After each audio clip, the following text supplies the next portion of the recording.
கடவுள் நம்ம எல்லாருக்கும் எதுக்காக கஷ்டங்களுக்கு மேல கஷ்டங்கள் கொடுக்கிறார் தெரியுமா? அதை எதிர்த்து போராடத்தான். அது நம்மால முடியுமான்னு சோதிச்சு பார்க்கத்தான் அவர் அப்படி செய்யறாரு. நம்ம மேல நமக்கு நம்பிக்கை வரணும்னு நினைக்கிறாரு. நாம உறுதியோட செயல்படுறோமான்னு பாக்குறாரு. 4 பேருக்கு நம்ம நல்லது செய்யணும், நல்ல மனுஷனா மாறணும். நாம மாறுவோங்கிற நம்பிக்கையில தான் கஷ்டத்தையே தராரு. ஆனா இதை யாரும் புரிஞ்சுக்கிறதே இல்லை. தனக்கு வர கஷ்டத்துல இருந்து தப்பிச்சா போதும்னு ஓடுறதுல இருக்கா.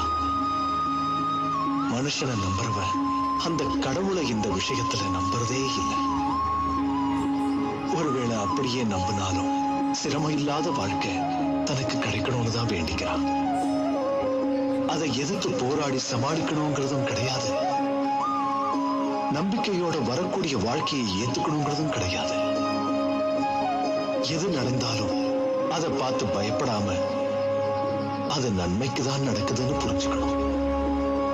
என்னைக்கு இதை அவங்க புரிஞ்சுக்கிறாங்களோ அன்னைக்கு அவங்களுக்கு இந்த வாழ்க்கை குறைவில்லாத வாழ்க்கையா தெரியும். எந்த காலகட்டத்திலையும் கடவுளுடைய நம்பிக்கை குறையவே கூடாது. அவர் மேல நாம நம்பிக்கை வச்சாதான் வாழ்க்கையில நம்ம மேல நமக்கு நம்பிக்கை வரும். அந்த நம்பிக்கை தான் நமக்கு நல்ல வாழ்க்கையை தரும்.